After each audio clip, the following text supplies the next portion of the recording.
आणि त्या पत्रकार परिषदेमधून बरेचसे काय मुद्दे मांडले. खरं तर ही नंदुराज यांच्या पत्रकार परिषदेला उत्तर म्हणून ही आजची पत्रकार परिषद ठेवण्यात आलेली नाही. जी मागच्या आठवड्यामध्ये उद्धव साहेबांचा जो दौरा झाला त्या दौऱ्यामध्ये जी खऱ्या अर्थाने चिखलफेक केली त्या निमित्तानं ही आजची पत्रकार परिषद ठेवण्यात आली आहे. तर आजच्या ह्या पत्रकार परिषदेला मी स्वतः अविनाश ठाकरे युवा सेना राष्ट्रीय कार्यकारी सदस्य म्हणून उपस्थित आहे. तसेच माझ्यासोबत आमचे युवा सेनेचे जिल्हा प्रमुख बाळासाहेब मांगले, तसेच आमचे दुसरे जिल्हा प्रमुख युवा सेनेचे गणेश जगताप, तसेच शहराध्यक्ष कृष्णा हुरगट, निखिल घोडके आब आहेत आणि आमचे काही पत्रकार परिषद असल्यामुळे थोडकी पद्धती काही तिथं उपस्थित आहेत.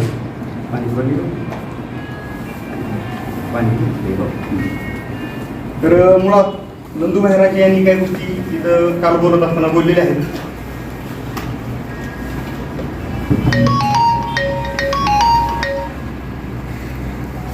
खरं तर नंदुराज यांनी कालची जी पत्रकार परिषद घेतली ती खरं तर हास्यास्पद आहे. ते हास्यास्पद असण्याचं कारण असं आहे की नंदुराज यांनी पत्रकार परिषदेमधून उत्तर म्हणून नाही तर पूर्वनियोजित आमची असणारी जी पत्रकार परिषद होती ती त्याच्यामुळे मुद्दामून आम्ही पुढे ढकलून आजच्या दिवशी आज इथं कळवले ते घेत आहोत. कृष्णा मराठवाड्याचा वचनपूर्ती सोहळा झाला पार पडला आणि जवळपास 11,000 कोटींची जी योजना आहे महत्वाकांक्षी त्या योजनेचा वचनपूर्ती सोहळा पार पडल्याच्या नंतर तिथं आमचे नेते प्राध्यापक या जिल्ह्याचे भाग्य विधाते आणि त्याच तानाजी सावंत साहेबांना उद्देशून काही शब्दप्रयोग सुद्धा नंदुराज यांनी केले. परंतु ती पत्रकार परिषद झाल्याच्या नंतर आज ह्या पत्रकार परिषदेमध्ये बोलत असताना मी एकच गोष्ट सांगणार आहे. इथं उल्लेख करत असताना नंदुराज यांनी काही गोष्टी केल्या आणि काल परवा काही ठिकाणी आंदोलन करण्यात आलं.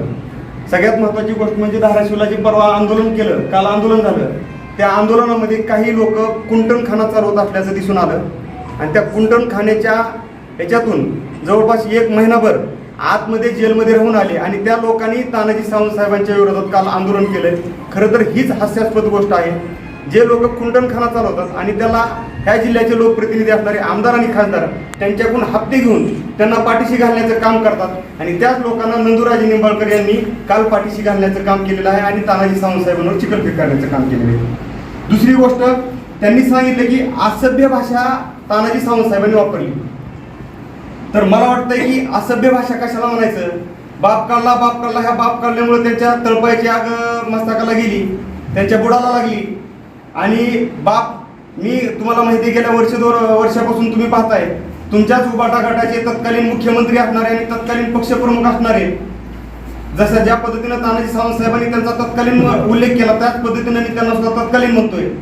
त्यांनी रोज उठसूट बाप काढतात, बाप चोरला आणि ते तर बाप काढतायत परंतु त्यांचा बिनलग्नाचा पोरगा असणारा आदूबाळ, त्याला आदित्य ठाकरे म्हणणार नाही, त्याला मी आदूबाळ म्हणेन, तो आदूबाळ सुद्धा आमचा रोज बाप काढतोय.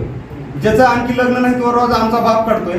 मला वाटतंय जर तुम्ही आमचा सारखंच बाप काढत असाल, आमचे पक्षप्रमुख असणारे एकनाथजी शिंदे साहेबांचा बाप काढता, त्यांचा 3-4 वर्षाचा जो नातू आहे त्याचा सुद्धा तुम्ही खालच्या भाषेमध्ये उल्लेख करता. मला वाटतंय खरं तर तुमच्याविषयी आम्ही खालच्या भाषेत न बोलता तुम्हीच किती खालच्या थराला जाता आणि तुम्ही तुमची संस्कृती दाखवून येत आहे. वंदनीय बाळासाहेब ठाकरे यांच्या विचाराचे वारस तुम्ही होऊच शकत नाहीत. खऱ्या अर्थाने वंदनीय हिंदू हृदय सम्राट बाळासाहेब ठाकरे यांच्या विचारांचे वारस हे एकनाथजी शिंदे साहेब आहेत आणि ते तुम्हाला दाखवून दिलेले. दुसरी गोष्ट, बाप काढत असताना बऱ्याच गोष्टी केल्या आणि दुसरी गोष्ट मी तुम्हाला ह्या महाराष्ट्रातल्या जनतेला आपल्या मीडियाच्या आजच्या ह्या पत्रकार परिषदेच्या माध्यमातून एकच प्रश्न विचारू इच्छितो की बापानं पक्ष फक्त तुमच्यासाठीच काढला का? ही काय वंश परंपरागत चालत असणारी मंदिर ट्रस्ट आहे का? त्या ट्रस्टवर तुमच्या बापानंतर तुम्ही बसणार, तुमच्यानंतर तुमचा नातू बसणार, नातवानंतर पंतू बसणार. मला वाटतं ही पब्लिकमध्ये काम करणारं सेक्टर आहे आणि इथं वारसा चालणार नाही. तसेच दुसरी गोष्ट, नंदुभाई राजे बोलले किंवा खालच्या भाषेला एकदम तानाजी सावंत साहेब एकदम खालच्या भाषेत बोलले, असभ्य बोलले. तर तुम्हाला मी असभ्य भाषा इथे वापरणार नाही, परंतु असभ्य भाषा ज्या उद्धव साहेब ठाकरे यांच्या स्टेजवरून एक कुठला तरी एक विस्तारक आहे तो राज्यभर वाचाळीवर आणि इळू भाषण करतो असा तो वाचाळीवर आहे. त्याने शब्दप्रयोग काय केले मी जशाच तसे शब्दप्रयोग इथे व्यक्त करतोय. हलकट, काढून फेकून दिलेला, गद्दारांची अवलाद, तान्या लय कडू घेण्याचं, खेकड्याची अवलाद, तान्या सावंत, ह्याच्या काय भाऊ आहे का आमचे तानाजी सावंत साहेब? मामाला बोलल्यासारखी एकरी भाषा वापरतोय. ह्याचं वय काय, ह्याची अवकात काय? आम्ही प्रत्येक गोष्ट आम्ही सहन करतोय, याचा अर्थ असा नाही की आम्ही शंड आहोत. परंतु ज्या भाषेत तो बोलला, दुसरी गोष्ट ज्या स्टेजवर तुमचे पक्षप्रमुख भाषण करणार आहेत आणि अगदी पक्षप्रमुख तुमच्या स्टेजपर्यंत पोहोचलेले असताना सुद्धा तुम्ही स्टेजवर बोलत असताना काय बोललात? नितेश राणे यांना उद्देशून बोलत असताना काय बोलले? नितेश राणे नेपाळचा आहे का राण्याचा आहे, त्याचा DNA टेस्ट केली पाहिजे, करून बघितली पाहिजे, नेमकं हाय कुणाचं कळाना. आता हे राजकीय स्टेज आहे आणि राजकीय स्टेजवर अशा पद्धतीचे अश्लील आणि आई बहिणीवर जाऊन त्यांच्या शब्दप्रयोग केले जातात.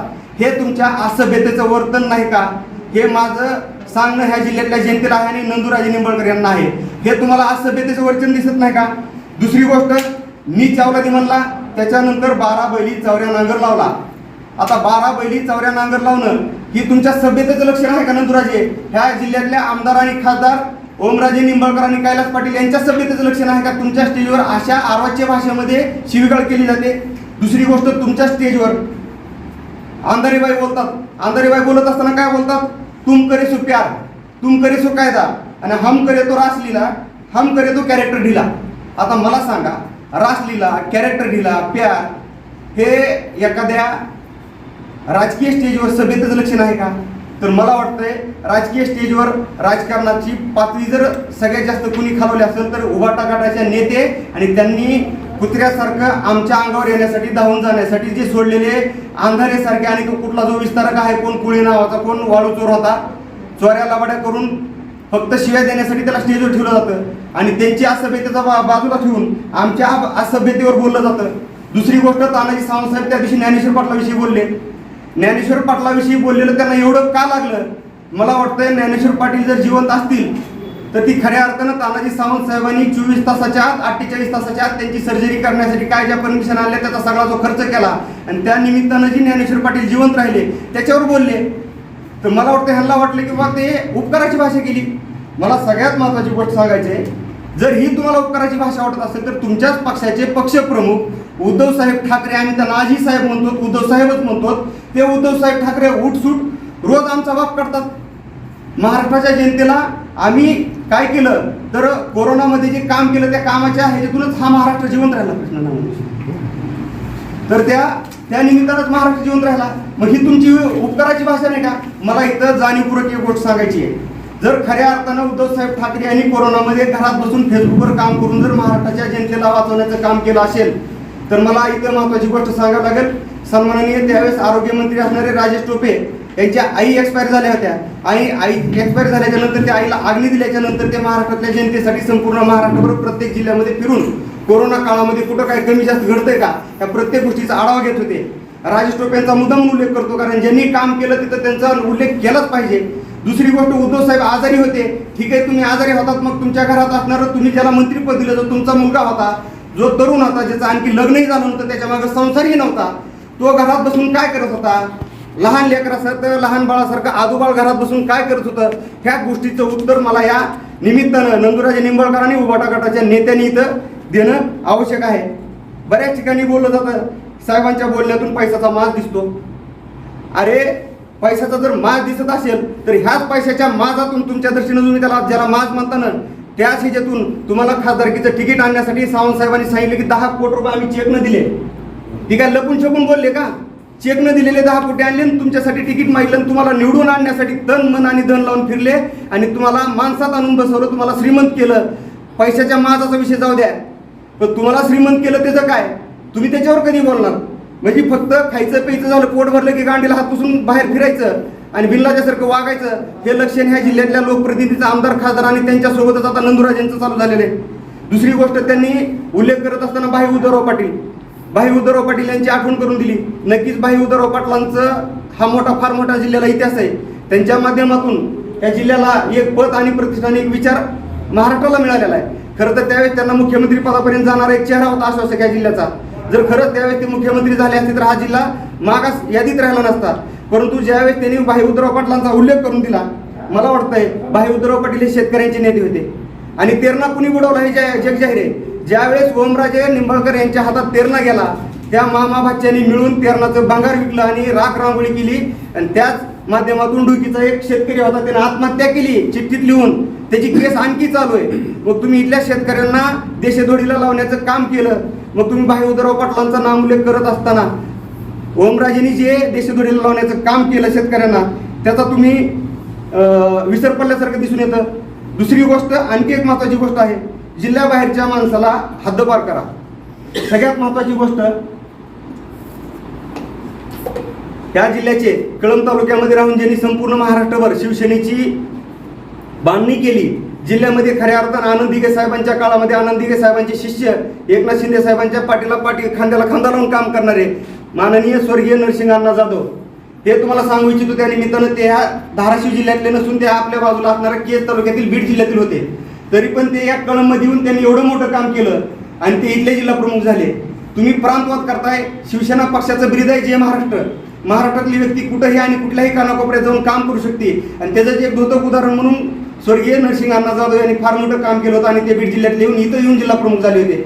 दुसरी गोष्ट, तुम्ही म्हणताय बाहेरच्या जिल्ह्यातून त्या आलेले त्यांना ह्या जिल्ह्यातून हद्दपार करा, त्यांच्या जिल्ह्यात पाठवा. तर मला वाटतं तानाजी सावंत साहेबांनी काय विकास केला मी थोडं पुढे बोलणारच आहे, परंतु तुम्ही सुद्धा तुमचं सुद्धा ओरिजिनल कुठेतरी आज शोधायची वेळ आलेली आहे. जर तुम्हाला प्रांतवादाचा एवढा जर उच्चार तुमच्यामध्ये मातून आलेला असेल तर माझं सुद्धा एक तुम्हाला सांगणं आहे की तुमची सुद्धा फलटणची फौज, तुमची फलटणची गँग आम्ही सुद्धा येणाऱ्या काळामध्ये फलटणला पाठवू असं बोललेलं उचित राहील का? ह्याचं उदाहरण म्हणजे ह्याचं उत्तर मला वाटतं नंदुराज यांनी पुढची त्यांची प्रेस असेल किंवा त्या निमित्तानं दिलं पाहिजे.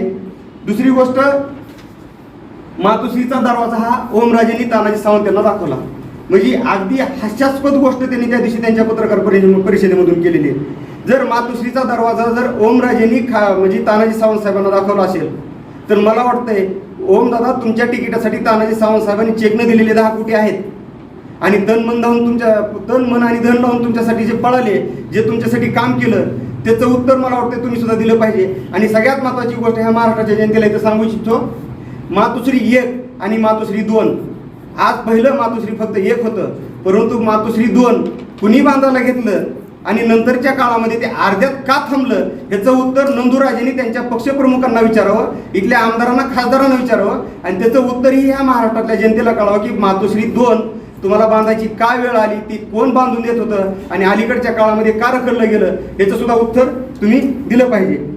दुसरी गोष्ट, किती लोकांना रोजगार दिला याचं उत्तर लोकप्रतिनिधींनी द्यावं असा प्रश्न तानाजी सावंत साहेबांनी नंदुराजेंना विचारला होता, परंतु त्याचं त्यांनी उत्तर दिलं नाही. आणि त्यांनी सांगितले की तानाजी सावंत साहेबांनी सांगितले की तुम्ही अशी कुठली कंपनी टाकली आणि किती रोजगार दिला, तर त्या नंदुराजे म्हणले की कुठलाही लोकप्रतिनिधीनं प्रत्येक लोकप्रतिनिधीनं स्वतःच्या कंपन्या टाकून रोजगार द्यायचा नसतो. ठीक आहे, काय हरकत नाही, कारण जो गडगंज आहे तोच स्वतःच्या कंपन्या टाकतो, लोकप्रतिनिधीनं स्वतःची कंपनी टाकून रोजगार द्यायचा नसतो, हे तेवढंच सत्य आहे. परंतु शेतकऱ्यांच्या पैशावर उभा राहिलेला तेरणा सहकारी साखर कारखाना हा सुद्धा तुम्ही बुडवायचा नसतो, हे सुद्धा तेवढंच सत्य आहे.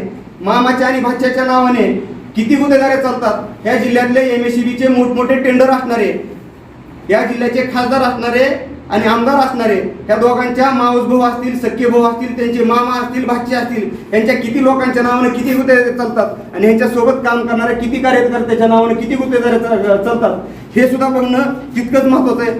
फक्त 65,000 मोबाईल नंबर आहेत, एवढा रिकाम टेकडा खासदार मला वाटतं ह्या देशाच्या पाठीवर कुठंच नाही की 65,000 मोबाईलमध्ये नंबर सेव्ह करतो आणि उठसूट फक्त फोनवर बोलतो. म्हणजे एखाद्याच्या संडासमधलं पाणी गेलं, एखाद्या कार्यकर्त्यानं फोन लावला की दादा बोलू का नको, अरे बोल रे तू बोल, काय अडचण आहे तुझी बोल, दादा एकदम शुल्लक काम आहे, अरे तू बोल तुझं काम करतो, अशा पद्धतीने बोलतात.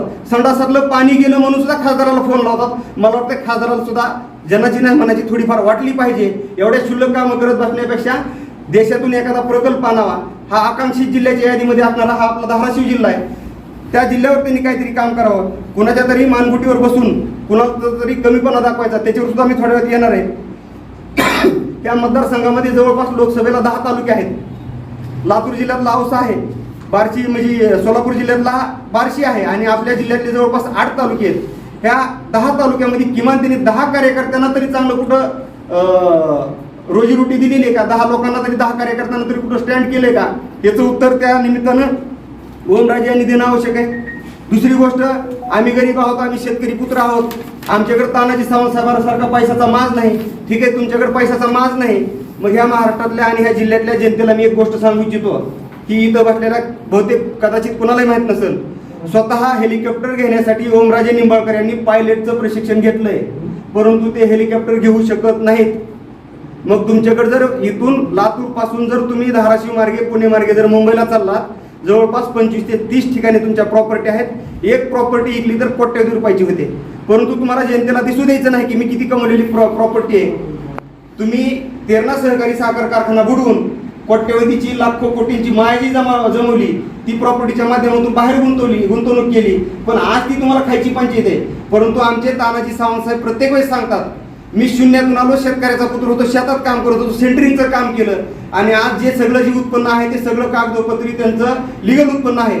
त्यांना आज खात असताना, वागत असताना, बोलत असताना, चालत असताना, स्वतःची श्रीमंती दाखवत असताना कुठेही लपून छपून राहायची गरज भासत नाही. कारण तो जो 1 ना 1 रुपया आहे तो अभिमानानं, स्वाभिमानानं, आत्मसन्मानानं आणि कष्टातून उभा केलेला तानाजी सावंत साहेबांनी केलेला पैसा आहे. त्याच्यामुळे तो खर्च करत असताना कोणाला दाखवून द्यायची गरज नाही. परंतु तुम्ही लाखो कोटींची जमा केलेली माया तुम्हाला खर्च करण्याची पंचायत आहे म्हणून तुम्ही प्रत्येक वेळेस सांगतात आम्ही शेतकरी पुत्र, आम्ही गरीब आहोत.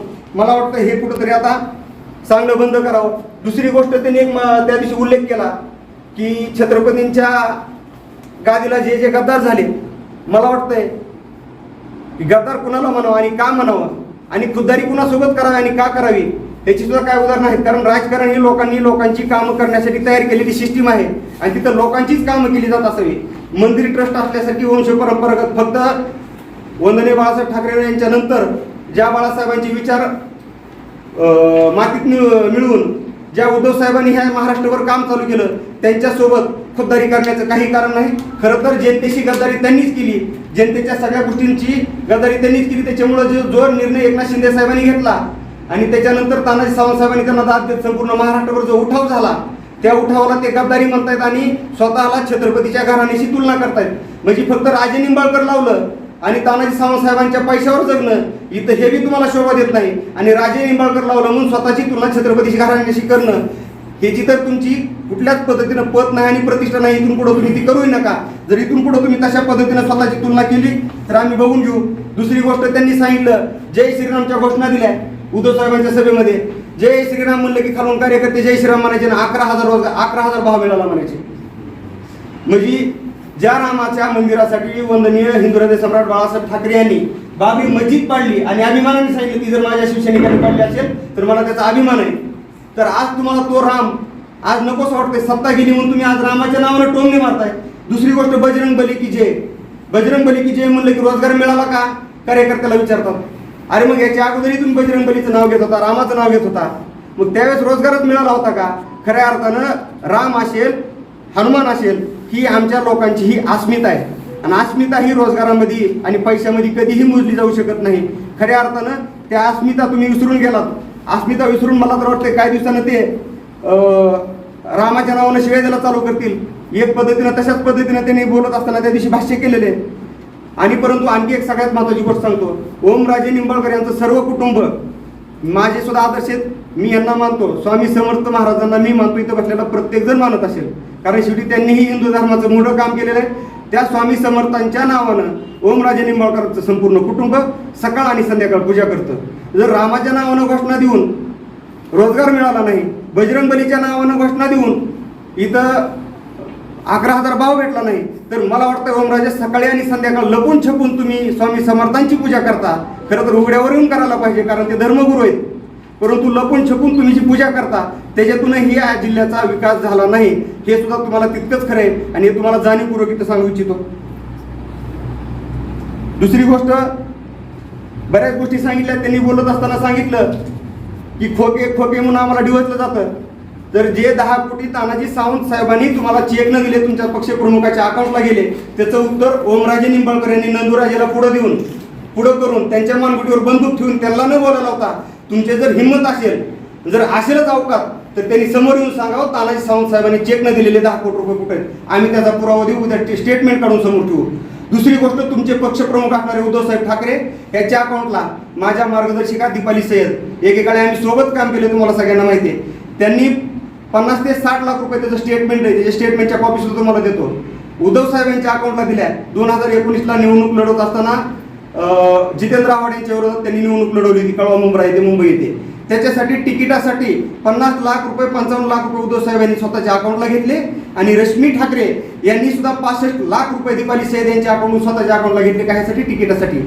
आज जर बाळासाहेब बघत असतील त्यांना सुद्धा वाईट वाटत असेल की माझी पोरं माझी सुनाबाळ सुद्धा तिकीटं विकतायत, माझ्या पश्चात माझ्या पक्षाचं भांडवल करून फक्त पैसे कमवतायत। जर तुम्ही आम्हाला खोक्याची भाषा वापरत असाल, द्यायला सुद्धा दानच लागते। घेणारी प्रत्येक वेळेस तुमच्यासारखी गद्दारच नसतात, खऱ्या अर्थानं तुम्ही घेऊन पलटणारे, खऱ्या अर्थानं तुम्ही गद्दार आहात। मला वाटतं द्यायला दानच लागते आणि ती दानच एकनाथ शिंदे साहेबांमध्ये आहे आणि तानाजी सावंत साहेबांमध्ये आहे। त्याच्यामुळं तुम्ही जनता निष्ठा आम्हाला जनतेशी असते, आम्हाला तुमच्याशी निष्ठा ठेवण्याचं काहीही कारण नाही आणि ते तुम्ही शिकू सुद्धा नाही। डॉक्टर परत एक गोष्ट सांगतो, बऱ्याच वेळेस सांगितलं त्यांनी की सावंत साहेबांनी काय केलं, तर सावंत साहेबांनी केलेल्या गोष्टी सांगतो। ह्या अख्ख्या उबाटा गटाच्या नेत्यांनी, ह्या जिल्ह्यातल्या धाराशिव जिल्ह्यातल्या अख्ख्या उबाटा गटाच्या नेत्यांनी सगळ्यांनी मिळून जेवढा रोजगार दिला नाही तेवढा रोजगार फक्त एकट्या तानाजी सावंत साहेबांनी ह्या जिल्ह्यामध्ये दिलाय। ही या गोष्ट तुम्ही विसरता कामा नये। मराठवाडा सिंचन प्रकल्प, कृष्णा मराठवाड्याचं पाणी जे आहे बोगद्यातून जे येत आहे, वॉटर ग्रीड प्रकल्प जो आहे, जो महत्वाकांक्षी प्रकल्प आहे, गेल्या 20 ते 30 वर्षापासून रखडला होता आणि शरद पवारांनी ह्या मराठवाड्याला अंधारात ठेवायचं, दुष्काळात ठेवायचं म्हणून ते पाणी इकडे येण्याचं रोखलं होतं। त्या सगळ्या एनओसी काढून तानाजी सावंत साहेबांच्या माध्यमातून जवळपास 11,000 कोटीची योजना मंजूर झाली आणि त्याला जवळपास 2,000 कोटी वर्ग सुद्धा झाले आणि प्रत्यक्षात काम झालं। येणाऱ्या 2 ते 3 महिन्यामध्ये मराठवाड्याला पाणी भेटणार आहे। कसं भेटणार काय नाही, तुम्ही परवाच्या दिवशी पत्रकार परिषदेच्या माध्यमातून, त्या कार्यक्रमाच्या माध्यमातून तुम्ही कव्हर केलेले।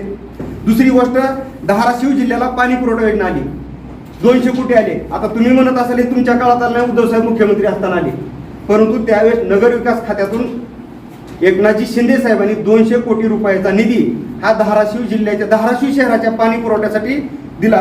दुसरी गोष्ट, आता सावंत साहेबांनी 149 कोटी धाराशिवला दिले नगरविकासच्या माध्यमातून। भूम परांडा वाशीसाठी 250 कोटी दिले। जिल्ह्यात 500 बेडचे अद्ययावत हॉस्पिटल आहे प्रस्तावित, त्याचं काम सुरू होत आहे। कळंबमध्ये 50चं बेड जवळपास त्यांनी 100वर केले। पुन्हा जिल्ह्यात आरोग्यासाठी 21 महिन्यामध्ये तुम्हाला नवल वाटेल 850 कोटी रुपयांचा निधी खर्च केलेला आहे। भैरवनाथ समूहातर्फे हजारो लोकांना रोजगार मिळवून देण्याचं काम केलंय। तसेच राज्यामध्ये 10,949 रिक्त पद भरती आरोग्य विभागातली गट क आणि ड वर्गातली सुरू केलेली आहे आणि त्याला जलद गती यावी म्हणून त्याला ऑनलाईन केलेली ही पहिली भरती प्रक्रिया आहे, ती लवकरच पार पडणार आहे। दुसरी गोष्ट, तुम्हाला माहिती बदलीच्या माध्यमातून पैशांचा सावळा गोंधळ सगळीकडे माजत असतो, तर तो रोखण्यासाठी सावंत साहेबांनी काय केले, तो सावळा गोंधळ रोखण्यासाठी जी बदली आहे त्या बदलीसाठी ऑनलाईन ॲप काढले। ज्याला बदली पाहिजे त्यानं ऑनलाईन अर्ज करायचा, पहिल्या प्रेफरन्समध्ये बसला तर ठीक, दुसरा आणि दुसऱ्यामध्ये नाही बसला तर तिसरा, अशा पद्धतीनं तिथं कुठलीही पार्शालिटी ठेवलेली नाही। अशा पद्धतीनं पारदर्शक कारभार हा मला वाटतंय प्राध्यापक डॉक्टर तानाजी सावंत साहेबांनी, या जिल्ह्याचे भाग्यविधाते असणारे तानाजी सावंत साहेबांनी, आणि त्यांचाच उल्लेख तुम्ही परवाच्या पत्रकार परिषदेमध्ये नंदुराजेने विचारला होता की जिल्ह्याचे भगीरथ म्हणून तुम्ही एक जाहिरात दिली होती, म्हणजे सोबत काम करत असताना फक्त पैशाची भाड खायची म्हणून तुम्ही सावंत साहेबांच्या नावाने जाहिरात दिली होती का जिल्ह्याचे भगीरथ म्हणून? आणि आज सत्तेतून बाहेर पडलात आणि सावंत साहेबांच्या विरोधात काम करताय म्हणून लगेच तुम्ही त्यांच्यावर खालच्या भाषेत बोलता आणि सभेतच लक्ष तुम्ही दाखवून देताय। मला वाटतं ह्याही गोष्टीचं व्यवस्थित उत्तर नंदुराज यांनी देणं आवश्यक आहे। दुसरी गोष्ट, कळंबमध्ये येऊन त्यांनी आप्पांचा कार्यक्रम केलाय। खऱ्या अर्थानं मागच्या 15 ते 20 दिवसापूर्वीची एक वावड्या उठवणारी बातमी आली होती। मला माहिती उबाटा गटाच्या आमदाराच्या जवळच्या एका माणसानं जाणीवपूर्वक शिवाजी आप्पा कापसे यांची बातमी लावली आणि ते लवकरच तानाजी सावंत सोबत येणार अशा वावड्या उठवल्या। मी तानाजी सावंत साहेबांसोबत चर्चा केली। शिवाजी आप्पा कापसे आणि तानाजी सावंत साहेब यांची एकही आतापर्यंत भेट झाली नाही किंवा फोनवरही आतापर्यंत बोलणं झालं नाही, परंतु त्यांचं पक्षात राहून पक्षात खच्चीकरण करण्यासाठी आमदार आणि खासदारानं त्यांनी आमदारकी मागू नये म्हणून त्यांच्या स्वभावाचा फायदा घेत, त्यांच्या अडाणीपणाचा फायदा घेत त्यांच्या मानगुटीवर बंदूक ठेवून कळंबचा कार्यक्रम पार पडला। परवाच्या दिवशी मला वाटतंय अतिक्रमण हटवलं। जर तुमच्यामध्ये आमदार आणि खासदारमध्ये तुम्ही लोकप्रतिनिधी आहात, जनतेची कामं करत आहात, तर मला वाटतं शिवाजी आप्पा कापसे यांची या कळंब तालुक्याला गरज आहे, आप्पांची गरज आहे ना आप्पाला कळंब तालुक्याची गरज आहे। हे एक समीकरण आहे।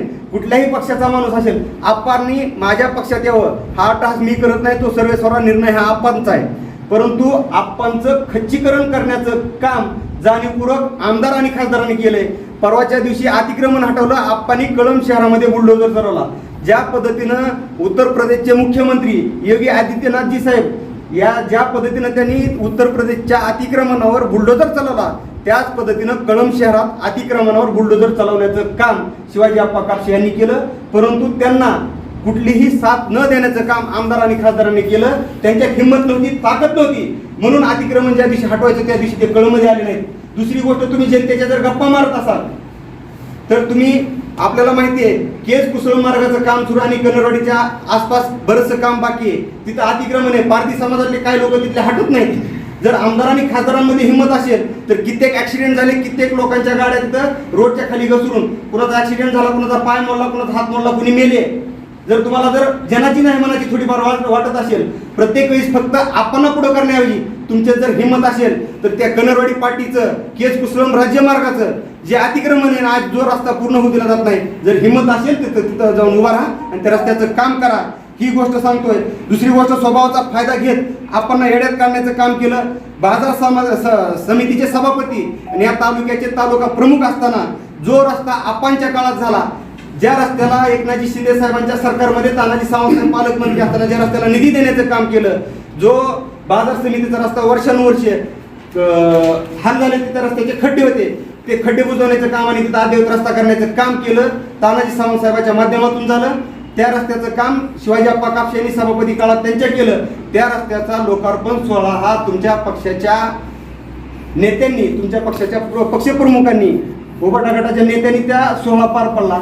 आणि त्याच्या पोस्ट टाकत असताना ओमराजे यांनी साधा तालुका प्रमुखांचा उल्लेख नाही, ज्यांनी काम केलं त्यांचा उल्लेख नाही, ज्यांनी अतिक्रमण हटवलं त्यांचा उल्लेख नाही. या कळंबमध्ये आप्पाशिवाय कुठल्याही पक्षात आणि पक्ष जाऊ देव कुठलीच गाडी हलू शकत नाही. अशा आपांचं खच्चीकरण करण्याचं काम ओमराजे निंबाळकर आणि कैलास घाडगे या दोघांनी केलेले आणि ते जाणीवपूर्वक केलेले. दुसरी गोष्ट, पक्षप्रमुखाच्या सभेत नाव खालून कार्यकर्त्यांनी सांगितलं तुम्ही नाव घ्या, तरी नाव घेतलं जात नाही. काल परवा एक जणांनी राजीनामा दिला, अजित गुरव नावाचा कार्यकर्ता पदाधिकारी, त्यांनी राजीनामा दिलाय. त्या राजीनाम्यामध्ये स्पष्ट उल्लेख केलाय. परंतु आप्पा, माझं एक तुम्हाला सांगणं, लोकप्रतिनिधी कसा असावा तर तो एकमेकाला साथ देणारा असावा, एकमेकाचे पाय खेचणारा नसावा. तर ही संकुचित विचारसरणीनं काम करणारे ह्या जिल्ह्याचे आमदार आणि खासदार हे काम करतात आणि तुमचं पाय खेचण्याचं काम करतात. परंतु आपण एक माझं अत्यंत मार्मिक आणि तळमळीनं सांगणे, आप्पा, जर तुम्हाला थोडीफार समज असेल राजकारणात, इथून पुढे तुम्ही जर समज घेऊन काम करणार असाल तर तुमच्या फक्त आत्मसन्मानाचा विषय नाही, तर तुमच्यावर प्रेम करणाऱ्या कळंब तालुक्यातल्या, कळंब शहरातल्या प्रत्येक एक कार्यकर्त्याच्या अभिमानाचा आणि स्वाभिमानाचा हा प्रश्न आहे. किमान तुम्ही स्वतःच्या आत्मसन्मानाचा विचार जरी नाही केला, किमान कार्यकर्त्यांच्या अभिमानाचा आणि स्वाभिमानाचा विचार करून इथून पुढे वागावं आणि इथून पुढे कुठला जो निर्णय घ्यायचा आहे तो निर्णय घेत असताना त्या पद्धतीनं तुम्ही तो निर्णय घ्यावा. दुसरी गोष्ट, आपणचा विषय, बऱ्याचशा काही गोष्टी जी बोलायच्या होत्या, आपणचा विषय बोलणं झालेलं आहे त्याच्यानंतर. आणि मला खरं तर नंदूबाईवर बोलायचं नव्हतं, परंतु त्यांनी पत्रकार परिषदेच्या माध्यमातून योगायोगाने ज्या गोष्टी मांडल्या त्या गोष्टीवर सुद्धा बोललोय.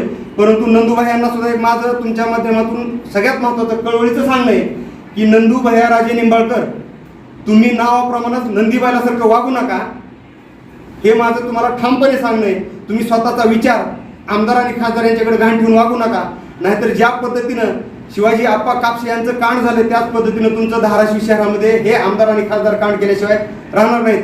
आणि परत एकदा मी आपणला माझं सांगणं आहे, आपण ज्या पद्धतीनं तुम्ही त्या कळंब शहरातलं अतिक्रमण हटवलं त्याच पद्धतीनं या धाराशिव जिल्ह्यातल्या ज्या लोकांनी तुमचा आतापर्यंत वापर केला त्या अतिक्रमणावर ज्या पद्धतीनं बुलडोजर चालवला, ह्या राजकारणाच्या अतिक्रमणावर सुद्धा तुम्ही बुलडोजर चालवावा आणि स्वतःचा अभिमान, स्वाभिमान आणि आत्मसन्मान जागा करून या जनतेला दाखवून द्यावं. एवढंच मी सांगतो. मला वाटतं पत्रकार परिषदेमध्ये काही ज्या गोष्टी बोलायच्या होत्या तेवढ्या मी बोललेलो आहे. तुमच्याकडे जर काही प्रश्न असतील तर तुम्ही विचारू शकता. त्यांनी तुम्हाला जी गोष्ट सांगितली ना, परंतु त्यांनी अभिमानानं आणि स्वाभिमानानं जे तुमच्यासाठी केलं ते तुम्ही विसरून गेलात. तुम्हाला प्रत्येक वेळेस पैसा समाज दिसतो, पण तुम्हाला केलेली श्रीमंती, तुम्हाला जे श्रीमंत केलं त्याचंही उत्तर त्यांनी देणं आवश्यक आहे. नाही, पैशाचा माफी मागितलेली आहे, परंतु प्रत्येक वेळेस त्या गोष्टीचा उल्लेख करत असताना ज्या लोकांना श्रीमंत केलं त्याचंही उत्तर ज्यांना श्रीमंत केले त्यांनी देणं अपेक्षित आहे. तुम्ही मराठी वर्षानुवर्षे मराठा समाजाच्या तळमळीचा विषय आहे, भावनेचा विषय आहे, विकासाचा विषय आहे. त्याच्याबद्दल माझं दुमत नाही. मी मराठा आरक्षणावर काम केले, परंतु ह्या विषयावर बोलत असताना मराठा आरक्षण हा विषय असा आहे, तो धरलं तर चावतो आणि सोडलं तर पळतो. मला वाटतं त्याच्यामध्ये फक्त राजकारण करता कामा नये. जी वस्तुस्थिती भावनिक आणि राजकीय लढाई मराठा आरक्षणाची न लढता वास्तविक लढाई लढून विनाकारण ह्याच्यामध्ये राजकारण होता कामा नये एवढंच सांगू इच्छितो. कारण त्याच्यानंतर त्यांनी शेतकरी आंदोलन केलं, बऱ्याच गोष्टी झाल्या, ते शेतकरी पुत्र झाले. परंतु तेरणा कारखाना बुडवण्यामध्ये कैलास पटेल आणि बाळासाहेब गाडगे पटेल यांचं सगळ्यात मोठं योगदान आहे. 13 वर्षे कैलास पाटील यांचे वडील बाळासाहेब घाडगे पाटील 13 वर्षे त्या कारखान्याला चेअरमन राहिले, म्हणजे 7 वर्षे चेअरमन राहिले, 13 वर्षे संचालक राहिले आणि त्यांना कारखाना बुडवला. त्याच्यामुळे त्यांनी शेतकरी पुत्र होऊन आणि आरक्षणावर सत्ता गेल्याच्या नंतर बोलू नये, प्रवेश करायचं जायचं त्यांना काहीतरी कारण पाहिजे असतं. त्याच्यामुळे त्यांनी ते कारण पुढे केलं असावं. परंतु कळंब शहरामध्ये धाराशिव जिल्ह्यामध्ये बऱ्याच ठिकाणी एवढ्या महिला आणि त्यांना मोठी ताकद देण्याचं काम आमच्या भूमपरांडा वाशीमध्ये काम करणाऱ्या आमच्या दराडीताई महिला आघाडीचे जिल्हा प्रमुख आहेत. त्यांनी जवळपास 500 ते 1000 महिलांना प्रत्यक्षात रोजगार दिला आणि तो तानाजी सावंत साहेबांच्या माध्यमातून दिलाय. मला वाटते फक्त बोलणं सोपं असतं परंतु कृतीत उतरणं अवघड असतं. तानाजी सावंत साहेबांनी कृतीत उतरून महिलांसाठी काम केले, त्यांना रोजगार देण्याचं काम केले. जसं आता शिवसेना काय हरकत नाही, त्यांना विचारा. पण त्यांनी ते उल्लेख केलाय ना, आप्पांचा अपमान केला. मी तुम्हाला बोलताना आधीच सांगितलं की शिवाजी आप्पा कापशे ही कळमची अस्मिता आहेत खऱ्या अर्थानं. नाही आगोरे आबनराय बाबू नाही तर बुक्कीतच पाडील. ह्या रंगाबिलाचं तसंच चालू आहे. रूम मध्ये बसले की एकमेकांची आयबीन काढतात हे दोघं, परंतु बाहेर आलं की असंच एकमेकाला संपवण्याचं काम करतात. ते शंकरपाळ्यांची लहान मुलं जी होती खरं तर चांगले मित्र होते. तशाच पद्धतीनं रंगाबिल्ला म्हणजे ज्याचा उल्लेख केला जातो, आमदार आणि खासदार तसेच मित्र आहेत आणि अगदी तशीच स्वतः एकमेकांची खेचतात. मला माहिती आहे, आमदारानं एखादा खासदारानं कार्यकर्ता नाराज केला तर आमदार त्याला बोलून घेतो, जाऊ दे खासदार साहेबाच्या मनात काय राहत नसतं, ते तोंडावर आलं म्हणून बोलतात आणि त्यांचं मनावर घे जाऊन तुला काय पाहिजे, काय लागतं, काय नाही माग आणि काम कर, मी आहे. खासदार साहेब फटक दिशेने बोलतात आणि काय म्हणतात. परंतु कार्यकर्ता तो तिथून उठून आला की 100% खासदाराच्या नावानं बॉम्ब मारतो, शिव्या देतो आणि तो कैलास पाटलाचं काम केल्याशिवाय राहत नाही. खरं तर आमदाराला आणि आमदारानं काय खासदाराला संपवण्याचं काम केले. जे म्हणजे ह्यांची इथं ह्या जिल्ह्यामध्ये मी तुम्हाला सांगू इच्छितो, जे खरे शिवसैनिक होते ते आमच्यासोबत आले, म्हणजे शिल्लक होते, जे ह्यांचे वैयक्तिक कार्यकर्ते होते, ज्यांना ह्यांनी लाचार केलं, कामात येऊन स्वतःचे हस्तक बनवलं, ते ह्यांचे कार्यकर्ते. मला वाटतं शिवसेना ही बाळासाहेबांची शिवसेना आणि एकनाथ शिंदे साहेबांची, तानाजी सावंत साहेबांची शिवसेना सोडून इथं शिवसेनेचं कुणीही शिल्लक नाही. जे आहेत ते आमच्या सोबत आहेत आणि जे त्यांच्या सोबत आहेत ते त्यांचे व्यक्तिगत कार्यकर्ते. कोराकळीच्या कारखान्याची साखर विकण्याचं काम कोण करतं, सगळ्या गोष्टी. आणि ह्या तालुक्यातला जर कारखाना त्यांचा नसेल, तो तेरणाच्या भ्रष्टाचारातून गोळा केलेली जी माय आहे त्या मायेतूनच ह्यांनी 3 ते 4, 5 कारखाने आज उभा केले. बीड जिल्ह्यातला संदीप क्षीरसागरचा 5वा कारखाना ह्यांनी आज विकत घेतलाय. एवढा पैसा आला कुठून? माझं स्पष्ट आहे की अभिजित पाटील फक्त नाव आलाय, हा सगळा पैसा कैलास पाटील आणि त्यांचे वडील बाळासाहेब घाडगे पाटील यांचा आहे. त्याच्या माध्यमातून गोळा केलेली जी माय आहे त्या मायेतून ह्यांनी आता नवीन सहकारी साखर कारखाने, स्वतःच्या मालकीचे साखर कारखाने उभे केले आणि त्या चोराखळीच्या कारखान्याला जर ऊस न्यायचा असेल तर कैलास पाटलाच्या शिफारशीशिवाय जात नाही. जर तो कारखाना तुझा नसेल तर तुझ्या शिफारशीची गरज का भासते, याचं उत्तर ह्या जिल्ह्यातल्या जनतेने द्यावं. सरकारनं दिलेली भीक नाही. तुम्हाला एक गोष्ट जाणीवपूर्वक सांगतो, 1 रुपयामध्ये तुमचा जो पीक विमा भरण्यासाठी फक्त 1 रुपयामध्ये तुम्हाला पीक विमा भरण्याची मुभा दिली. 2-2, 3-3, 5-5 हजार रुपये जिथं भरावं लागत होते तिथे फक्त 1 रुपयामध्ये तुमचा पीक विमा भरला जातो. शेतकरी सन्मान म्हणून तुम्हाला निधी देण्यात आला, ती खऱ्या अर्थाने भीक नाही, ते तुमच्या हक्काचं आहे. दुसरी गोष्ट, वयोवृद्धांना 75च्या पुढच्या लोकांना त्यांनी बस प्रवास मोफत केला. तर मला वाटतं हे तुमचं आमचं सगळ्यांचंच कर्तव्य. ह्या देशातला जो वयोवृद्ध घटक आहे, आपल्या आजीच्या वयाचा जो आहे, त्याला प्रत्येकाला एक राजशिष्टाचार म्हणून सन्मान भेटणं आवश्यक असतं. त्याच पद्धतीनं 75च्या पुढच्या लोकांना एसटीचा प्रवास मोफत केला तर ती भीक नाही. तर मला वाटतं शरदचंद्रजी पवार साहेब हे आज 85 वर्षाचे, एक पक्ष सांभाळतायत. आज देश सांभाळलेला माणूस आहे. आजही तो घरी बसत नाही. आजही संपूर्ण राष्ट्रवादी पक्षाची शिल्लक राहिलेला राष्ट्रवादी पक्ष आहे, सुप्रिया सुळे आणि रोहित पवारच्या माध्यमातून तो पक्ष सांभाळण्याचं काम ते करतात. ते महाराष्ट्रभर जर फिरू शकत असतील तर मला वाटतं काबाड कष्ट करणारा शेतकरी काबाड कष्ट करतो. तो 75च्या पुढचा 100 वयापर्यंत वयाच्या चांगलं जगतो आणि त्याला तिथून पुढचं 75च्या पुढचा जो सन्मान असतो तो एसटीच्या माध्यमातून त्यांनी मोफत केलेला आहे. महिलांना सुद्धा अर्ध तिकीट केलेलं आहे. तर मला वाटतं हा त्यांना दिलेला सन्मान आहे, ती भीक म्हणून आहे. आता आपण केल्याच्या नंतर तुम्ही बोलताय म्हणजे तुमची अपेक्षा अशीच होती का साहेबांनी पैसा दिला, प्रॉपर्टी दिली, तुम्हाला श्रीमंत केलं, तुम्हाला माणसात आणून बसवलं, तुमच्या ऑपरेशनसाठी एवढा खर्च केला, मग तुम्ही खालच्या भाषेत जर त्यांना बोलत असाल, जर चिडीवर येऊन तानाजी सावंत साहेब बोलले असतील तर तुम्ही म्हणता परत किडनी द्या. तर मला वाटतं ती तानाजी सावंत साहेबांच्या उपकाराची परतफेड शब्दातून केली असं म्हणायला हरकत नाही. मला वाटतं तो वरउपचारीपणा जो आहे ज्ञानेश्वर पाटलांचा तो तिथून दिसून येतो. एकनाथ शिंदे शिवसेनेसहित सर्व पक्षांनी त्यांनी आवाहन केलं आहे की बाहेरचं पार्सल बाहेर हाकाला म्हणून सर्वांनाच आवाहन केलं आहे. तर तुम्हाला आवाहन केलं आहे का? कोणतं बाहेरचं पार्सल? जे महाराष्ट्र ही फलटणची गँग आमच्या जिल्ह्यातली, मग आम्ही त्यांनाही बाहेर हाकू शकतो ना. राजे निंबाळकर ओरिजिनल आमच्या जिल्ह्यातलं नाहीच, त्यांनाही बाहेर हाकलो आम्ही वेळ आल्यावर. आणि तानाजी सावंत साहेब बाजूच्या जिल्ह्यातलेत ना, त्यांनी जिल्ह्यात येऊन एवढा रोजगार दिला, सगळा विकास केला, तो विसरता कामा नाही त्यांनी. खरं तर जे काम करत नाहीत त्यांना आम्ही बाहेर हाकलायचं काम करू, मग ती फलटणचा असो वगैरे कुठला असो. आता नाशिक होऊ शकतो, तो प्रत्येकाचा अधिकार आहे. आणि 3 पक्ष मिळून सोबत काम करत असताना साहजिक आहे कॅम्पेनिंग करणं, बार्गेनिंग करणं.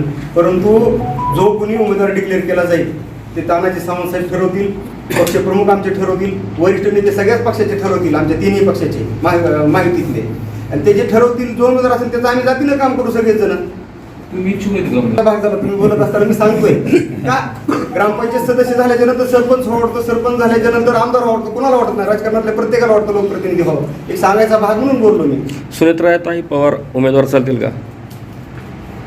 विषय असा आहे की उमेदवार ठरवण्याचा अधिकार सर्व हा माहितीच्या वरिष्ठ नेत्यांचा आहे. परंतु जो उमेदवार असेल त्याचं आम्ही जातीनं काम करू. परंतु ह्या ओमराजे निंबाळकरला मातीत मिसळण्याचं काम आम्ही करू. आमच्या पक्षाच्या वतीनं तर आम्ही धनंजय सावंत साहेबांची मागणी केलेली आहे. त्यांच्या पक्षाच्या वतीनं त्यांनी कुणाची मागणी करायची हा आमच्या मागणीतल्या त्या पक्षांचा त्यांचा प्रश्न आहे. परंतु ज्याला कुणाला उमेदवारी भेटेल त्याला आम्ही तर म्हणतो आम्ही युवा सैनिकच. मी अविनाश खापे असेल किंवा आमच्यासोबत असलेले जिल्हा प्रमुख आमची युवा सैनिकचे पदाधिकारी असतील, आज आम्ही इथं फादरवाडीतल्या लोकांना बोलवलं नाही. मला वाटतंय म्हणलं अश्लील भाषा त्या स्टेजवर वापरतायत आणि पुन्हा आम्हाला असं बी बोलतायत. तर मला वाटतंय म्हणलं आम्ही फक्त युवा सेनेच्या वतीनंच पत्रकार परिषद घेतली पाहिजे. इथं वरिष्ठ तुम्हाला कुणी दिसलं नाही आहेत, ते सोबत इथं असल्यामुळे सोबत आले म्हणून इथं आहेत, परंतु वरिष्ठ कुणी नाही. आम्ही युवा सेनेचेच कार्यकर्ते आणि पदाधिकारीच बाद झाले ओमराजे निंबाळकरची माती करायला आणि खासदाराची आणि कैलास पाटला सुद्धा माती करायला. खासदारांतर दावा केला मागच्या वेळेस 1,26,000 निवडून आलं होतं, यावेळेस एक मत जास्त की निवडून येणार आहे. नरेंद्र मोदींच्या साहेबांना त्या पाठिंब्यावर मतं मागितली होती नरेंद्र मोदींच्या नावानं. त्यास आम्ही तुम्हाला निवडून आणलेले. तुमच्या त्या मतामध्ये जवळपास 4 ते 5 लाख मतं आमची आहेत. ती मतं आता तुमच्या पाठीमागे उभी राहणार नाहीत. त्याच्या अगोदर शिवसेनेचे खासदार निवडून आले. तुम्ही आता यातले जे पत्रकार आहेत बहुतांशी कळंब आणि धाराशिवमध्ये गेल्या लोकसभेला ओमराजे कळंब धाराशिवचे भूमिपुत्र होते. इतर तालुक्यामधून आघाडी मिळाली, मग कळंब आणि धाराशिवमधून का नाही मिळाली याच पण उत्तर ओमराजेंनी द्यायला हवं. आणि तीच परिस्थिती यावेळेस सुद्धा नक्की होईल. बाकीकडून तर मायनस होतीलच, परंतु कळंब धाराशिवमधून त्यांना आघाडी मिळणार नाही ही खात्रीलायक आम्ही सांगतो.